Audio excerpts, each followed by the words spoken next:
Good morning. I think one of the more amusing stories in the Old Testament is what I call the bad news bear. You know, he was a prophet of God. Most of the time people think of prophets of God like, telling you what's going to happen. Or you would hope giving you some good news, but this prophet of God, he always seemed to tell the king bad news. It was not because the king didn't know what the prophet was going to say. The king actually expected the prophet to say it. As a matter of fact, it's kind of interesting the way the story goes, because the king is sitting there and he's trying to figure out whether or not to do something that God wants him to do.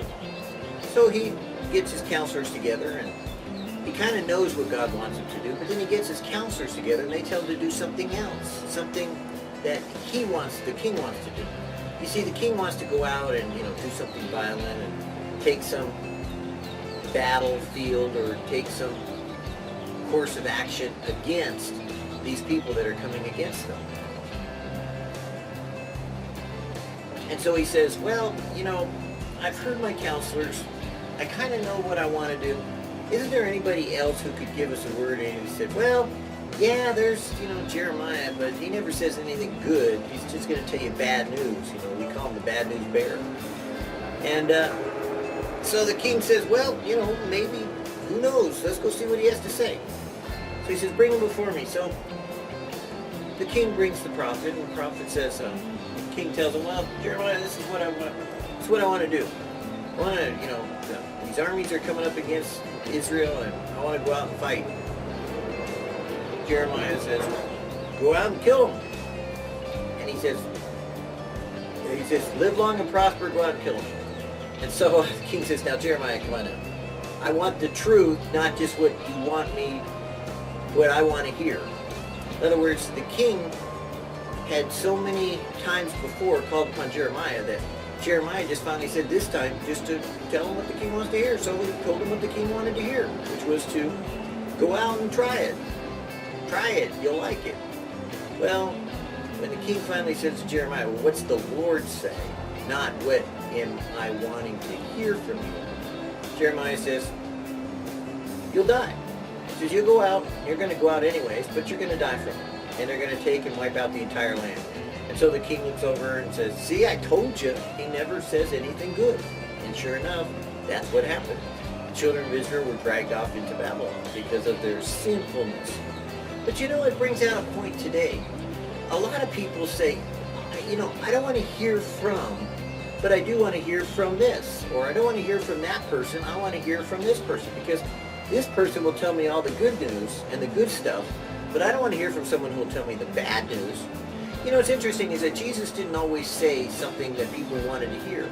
As a matter of fact, most of the time he was downsizing instead of upsizing. Every time that there was a crowd, he would seem to bring out some teaching that the crowds would get smaller rather than get bigger. That ought to be a lesson for some pastors and evangelists and teachers that are kind of like wanting bigger churches and are saying things that make people feel good, or teaching things that, well, we have a way of presenting it. It's such a way that you really don't feel confronted. You don't have to do anything about it. You just keep coming to church and it'll be fine. I got news for you. The majority of people in a mega church probably are going to be left behind.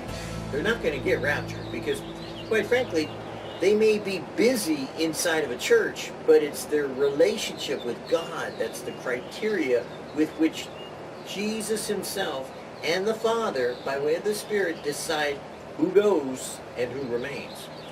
Now, Jesus says it this way in a very interesting statement. In the letters to the 7 churches, he says, hey, I've seen your works. Good job. I've seen the things that you're doing, and these are the good things, and I'm impressed with them. But there's a few things that, not so good. So, you need to work on these before I return. Or, it's too late. Stick with what you're doing. You're going into tribulation. All I can tell you is that there's bad teaching out there about the rapture. I mean, a huge amount of bad teaching about the rapture. So much bad teaching that there's a great majority of people who aren't doing anything, really, when it comes to their personal development with the Lord, that are going to be left behind, that are going to go into great tribulation, simply because they have no relationship with the Lord. They have a great relationship with the church. They got a lot of works going. But really, God might actually say, I mean, he even could say that about this ministry, but he might actually say to us, who asked you? In other words, did I ask you to? Well, no, Lord, but, I'm your hands and feet, so I figured I better do my own thing. Well, the hands and the feet are still instructed by the head. And the head of the church isn't the pastor. Got news for you. It's not the board of directors either. Matter of fact, it's none of those things. Jesus is the head of every household. Jesus is the head of every marriage. Jesus is the head of the church. You may not have realized this, but marriage is not about a man and a woman. It's about God, the Son, and a man and a woman. Because Jesus is the priest in the home, not the man. Yeah, kind of shocking, isn't it? You see, on the one hand, Western people, evangelicals especially, want to take Jesus out of marriage and put man in marriage. Well, marriage is the definition between a man and a woman. No, it's not. Never has been. What God hath joined together, let no man put asunder. So God is the third part that you have to consider in every relationship. So when people take out God, then they start making him less living, more giving, and they start treating him as though he doesn't exist. Because they'll just say, well, God will bless you in this part, but, God won't deal with you on, like, he doesn't give you too much that you can't handle, but, he'll always provide a way of escape, so you're always going to be blessed. No, sometimes you're going to be squashed, stomped on, romped on, and told, guess what? No, that's not what you should be doing. And so be careful about what your relationship is with God, because if you're always getting a yes from God, you may have, quite frankly, the wrong God. See that you walk circumspectfully, not as fools, but as wise, redeeming the time, because the days are evil. Take diligent heed to do the commandment and the law, to love the Lord your God, and to walk in all his ways, and to keep his commandments, and to cleave unto him, and to serve him with all your heart and with all your soul. Walk in wisdom towards them that are without, redeeming the time. Let your speech be always with grace, seasoned with salt, that you might know how you ought to answer every man. Abstain from all appearance of evil. While the bridegroom tarried, they all slumbered and slept. And at midnight there was a cry made, Behold, the bridegroom cometh. Go you out to meet him. Watch therefore, for you know not the day nor the hour wherein the Son of Man cometh. Brethren, give diligence to make your calling and election sure. For if you do these things, you shall never fall. Blessed are those servants whom the Lord, when he cometh, shall find watching. So you see, it's an interesting thing is that there are a lot of people that say they know that Jesus is coming. And then you ask them, well, so what are you doing to prepare for it? Well, I wake up in the morning and I look at the sky and I say, well, not today, Lord, in the sweet by and by. Well, I invest in my 401k, and so that way if the Lord returns, I'll have a sweet return for his return. Yeah, right, sure. We know who's going to spend it too, right? Or, I'm supposed to occupy, so I keep myself busy, If God comes back, he'll see me busy about doing the things that, I think he wants me to be doing. You see anybody looking? You see, there's a lot of talk. But you question the walk when nobody prepares for his coming. When it's a question of investment, are your investments holding you back? Or are they preparing you to leave all this behind? See, Jesus never said that you're going to get out of debt completely. But he did say that if your debts are holding you back, you'll stay here until you pay every last farthing. So you need to go and make repatriations. Anyways, you need to pay back what you can and ask the person to forgive you of that with which you owe. So if there's someone who has aught against you because you've burned them in some way, you need to try to make amends. God knows your heart, and if you're doing the right thing with the Lord, showing you how, then even just the very thought of doing it for God will be enough to remove you from having to do it by completion, because God wants you to recognize your sinful nature where you're at today. You're not ready for the Lord's return. That's obvious. Because if God came as a blinding light, would everything in your life be upfront and above board and look all perfect? You've done everything Jesus said. You love your enemies. You've treated every man, equitably. You've pursued justice, as far as God is concerned, meaning that you've given mercy and grace, not justice and righteousness, to people all around you. You fed the poor, you clothed the naked, you visited people in prison. You did all these things as instructed by and led by the Spirit of God in showing you what you should do. And you sought to remove yourself from, the world and its ways by changing your lifestyle and your course of actions to God and His ways by asking Him and hearing His voice and knowing what it is He wanted you to do. In other words, no. You're like everyone else. Like most of us, you need grace. And you need to get on your face, to put it bluntly sometimes, and look at the morning and realize, oh God, have mercy on me, a sinner. Not, oh, well, of course I'm going in the rapture. I'm so much better than you-know-who, and at least I'm looking. Looking and watching isn't just necessarily enough. Rather, the 5 wise also prepared themselves, and they had extra oil. They had peace with God and peace of God because they had been doing what God had said all along. They had love from God and love of God going through their life because they had been doing what Jesus said all along. They had joy looking forward to the Lord's return, that they were expecting Him to come and remove them because they didn't mind whether they went or not. They were actually just thrilled that Jesus was coming for His own sake, not because they were going to get a reward or because there was something exceptionally wonderful about them. If anything, they were just sinners saved by grace, and that they were just thrilled to get there anyways. So I would say today, especially in the word that we've been given from the Lord, watch, but prepare. Be attentive to the signs of the times, knowing that we're living in the last generation. There's no doubt about it. But don't just sit there and act like, well, of course, I'm going to go. Rather, get yourself ready, because you already know what you need to do. Now the question is, will you go out and do what you're supposed to do?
you.